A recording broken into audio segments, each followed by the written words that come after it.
Welcome to Eye on America. I'm Michelle Miller.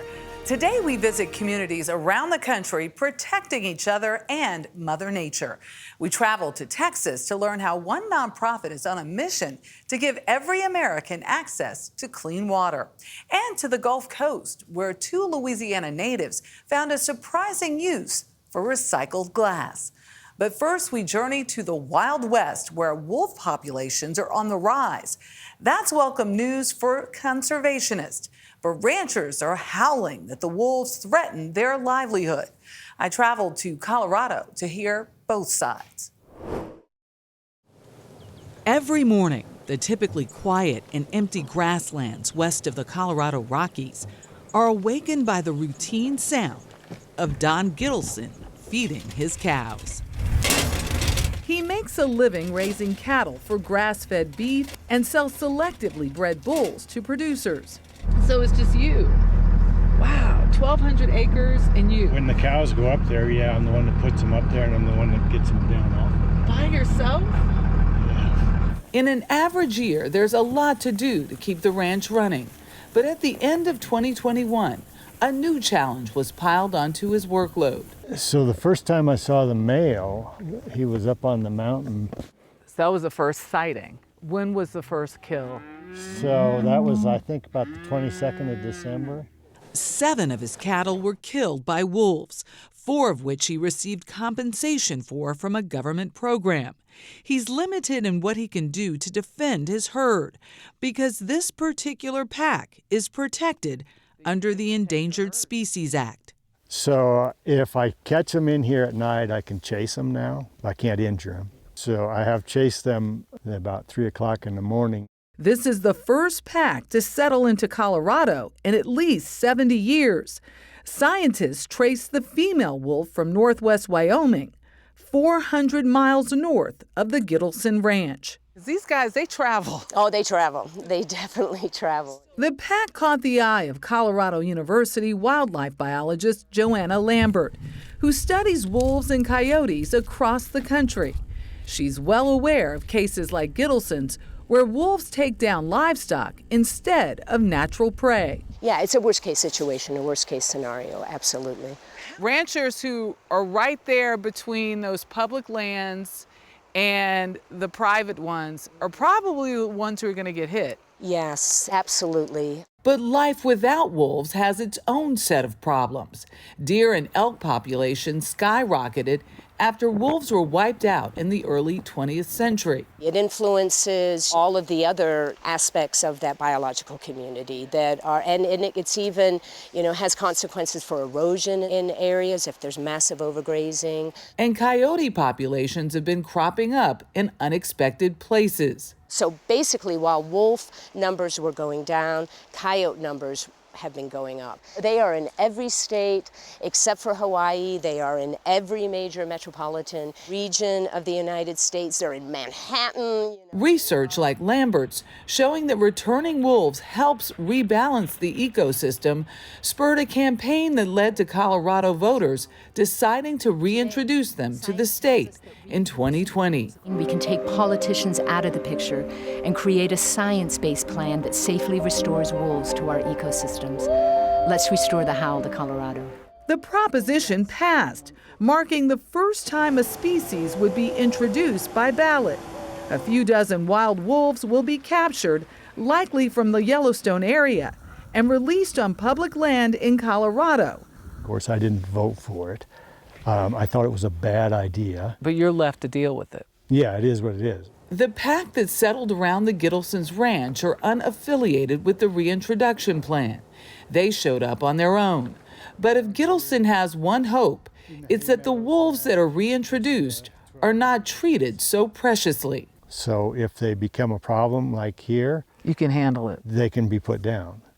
Yes. Some scientists, including Lambert, agree with Gittleson to some degree. So the experimental status is sort of the gray in a land of black and white. Yeah, it renders the whole kind of experiment which essentially reintroduction is, right? It renders it more adaptive. And more of a compromise. Yeah, and a compromise. Ultimately, we've all got to kind of cooperate, have conversations about what we are and are not willing to lose. That conversation continues to grow louder as plans to conserve all kinds of native species pick up steam. The goal is, where possible, restore what we've lost. Some habitats are forever lost to urbanization, but there are still millions of acres of protected land that scientists see a potential as homes for beavers, bears, and wolves. Are we attempting to rewild the West? We are indeed, at least in the areas that can support that. We turn now from wildlife to wildfires. California had nearly 8,000 wildfires last year. One small business is carving out a future for downed trees, turning them into furniture and more. CBS Sacramento's Elizabeth Kling shows us how it's helping protect forests. Hidden on the edge of the Tahoe Forest, North San Juan is a quiet place. But lately, Colin Davis and his crew at Tahoe Slab are making some noise. The immediate gratification is when you're milling. It's beautiful. It really feels like you're finding art. What started as a woodworking hobby And it slowly got out of control. is now a full-time 8-person operation, transforming trashed trees This is some English walnut from an orchard in Wheatland, California. into useful treasures. Our goal is to utilize all of this wood, which otherwise is either being ground up, left to rot, or lit on fire. But turning freshly cut pieces of walnut and cedar into impressive dining tables and beautiful paneling is a process. Trees are often more than 50% water, and slabs have to dry out before they can be turned into furniture. Usually it takes about a year of air drying for every inch of thickness. For Tahoe Slab's growing customer base, though, the wait is worth it and is part of a movement more meaningful than meets the eye. There's a lot of work to do and not enough time to get to it. Stacey Caldwell with the Tahoe Truckee Community Foundation says mounting piles of dead trees in the forest present a major wildfire risk that can no longer be ignored. There was one time an estimate of over 800,000 piles of wood sitting in our forests. Some as small as a VW bus, others as large as a hotel ballroom. It's really stunning. Clearing it all out, she says, is going to require more creativity. What can we do with this inventory, if you will? Can we turn it into energy and heat? Can we turn it into alternative biofuels? Can we turn it into boutique industries like Tahoe Slab? If we can, turn it into smoke and ash, or we can build a house out of it, I think building a house is a more meaningful thing for society. Carving a path to build a brighter future for our society and for our forests. Ahead, we take a deep dive into a water issue across the country. This is Eye on America.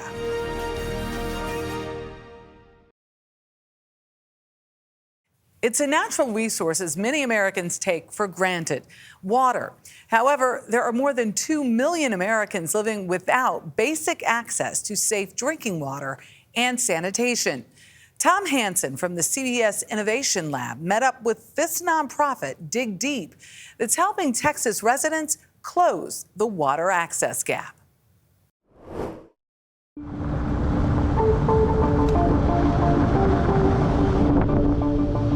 When you get out here, it's so remote, it does feel like you're kind of at the ends of the earth. But to thousands of people, this is home. But they don't have basic necessities like running water. The vast deserts and sweeping landscapes of the U.S. southern border, ground zero in America's water access crisis. These Texas colonias are home to more than 500,000 people, including Jack Duran. He grew up in the town of Cochran, a remote neighborhood outside El Paso, where water is a luxury, not a guarantee. When's the first time that you realized you were growing up in a form of water poverty? I want to say it was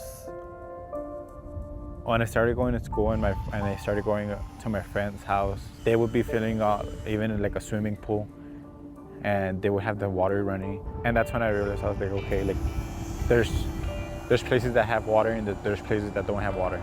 I'm in one of those places that don't have water. Cochran, along with other nearby colonias, was promised running water from developers and the city of El Paso decades ago. But that water never came. And for as long as Jack can remember, this fill-up station miles away was his only source of clean drinking water, a remote oasis in the Texas desert.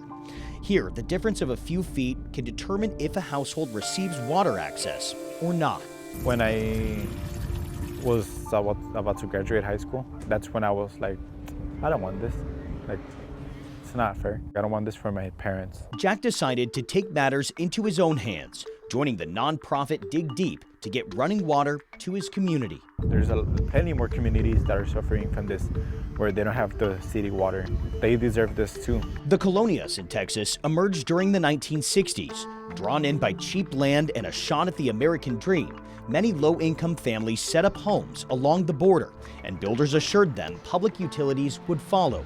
But because of costs, many cities were reluctant to provide water to colonias. For instance, in 1979, El Paso issued a moratorium that halted water supplies to people outside of the city, but the populations of colonias continued to grow. Families were duped into buying this valueless land by land developers who sold them a bill of goods. They said, look at this gorgeous picture of this neighborhood we're building with roads and streetlights and parks. Families, in many cases, for 30 or 40 years have been fighting to get those basic services from cities that have grown up around them. From the Navajo Nation to Appalachia to Jackson, Mississippi, Dig Deep works with communities nationwide to bring safe, drinkable water to the more than 2.2 million Americans living without, oftentimes marginalized communities and people of color. George McGraw is founder and CEO of Dig Deep. Families have watched their houses burn down in front of them with nothing they can do about it. In some states, like in California, you have towns where the traditionally white part of town has good access to water and sanitation, but a part of town that may once have been inhabited by, say, Black or Latino agricultural workers never got that same investment. Nowhere is that more clear than the Colonia Hillcrest. This side over here is getting water, this side's not. So it literally is a matter of which side of the street you live on. Yes. The hundreds of people living in Hillcrest don't have running water, but just feet away, new developments are hooked up to the tap, forming a distinct divide between the water haves and have-nots, a term known as blue lining.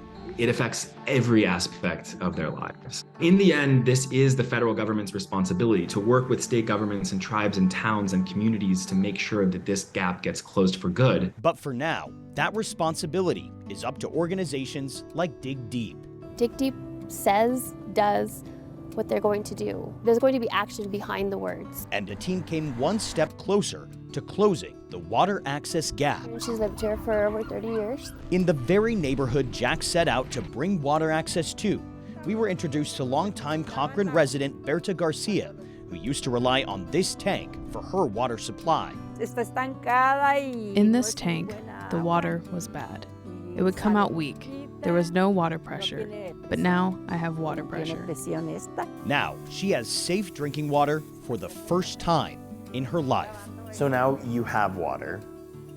You have reliable water. What would you say to communities? There are still plenty of communities out there that don't. What would you say to people in those communities? I would tell them not to give up, to keep the faith, to fight. There will be somebody to listen. We were heard. I'm just wondering how it feels to you to be involved with the effort, the successful effort of getting water to your neighborhood. It feels great. If I'm being honest with you, I didn't think it was going to be possible. 3 years later, the job gets done, which I'm thankful for it. I'm thankful. After the break, more innovation, one broken bottle at a time. That story's next.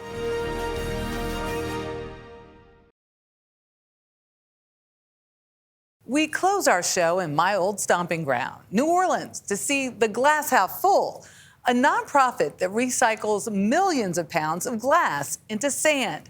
I recently met the young co-founders turning old bottles into a remarkable resource for coastal restoration.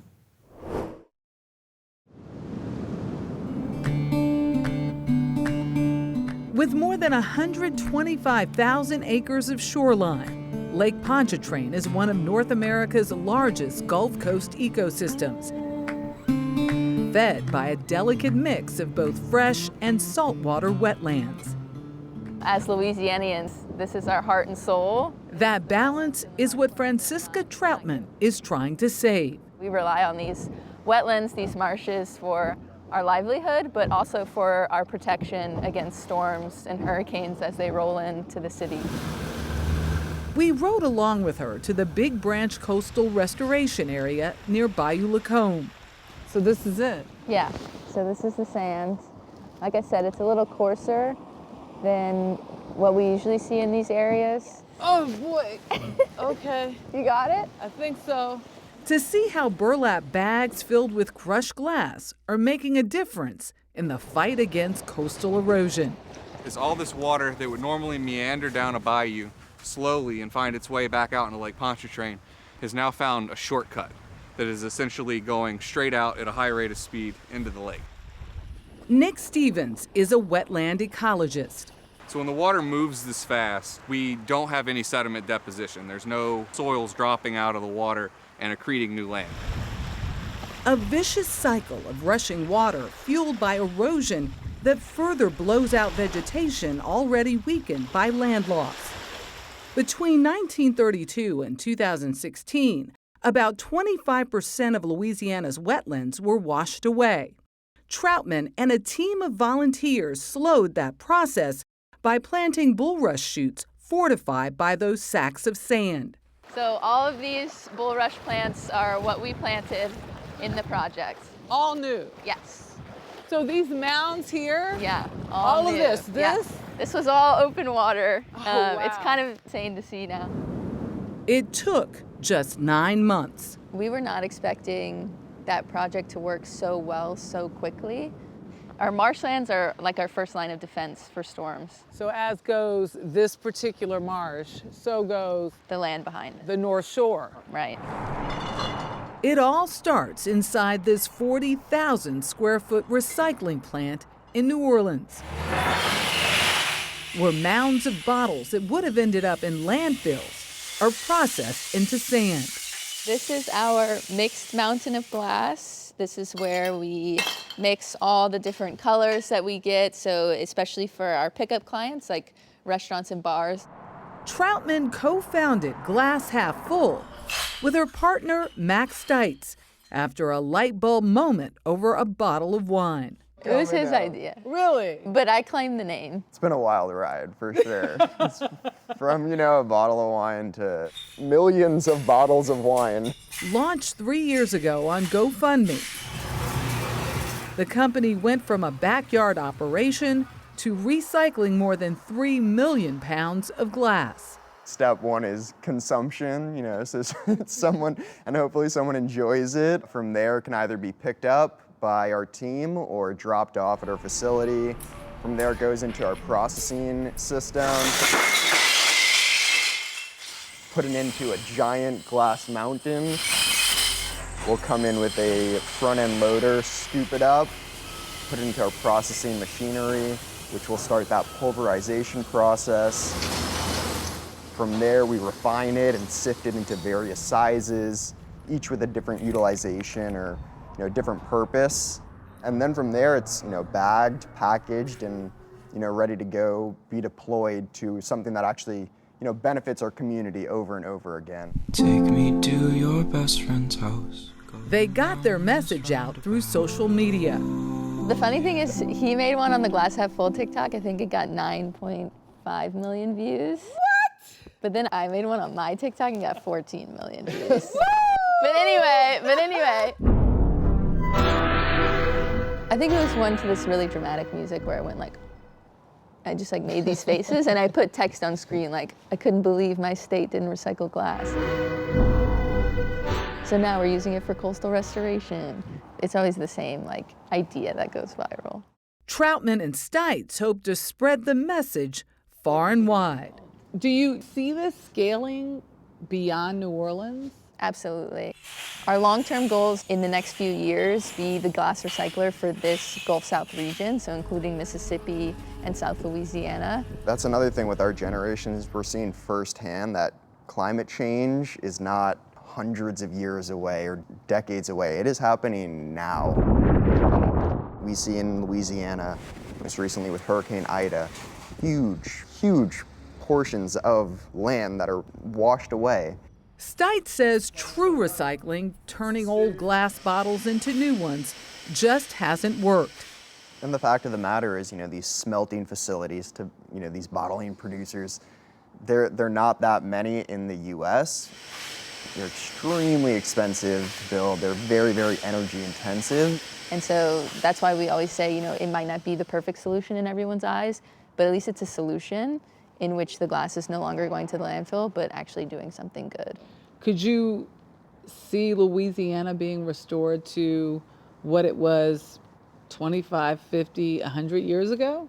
I mean, it's definitely an uphill battle, restoring our coastline. And I think the main goal is to stop any more loss and just prevent as much as we can and protect the coastlines that we do have. For more stories like these and live coverage of breaking news 24/7, stream us right here on CBS News. I'm Michelle Miller. Thank you for watching Eye on America.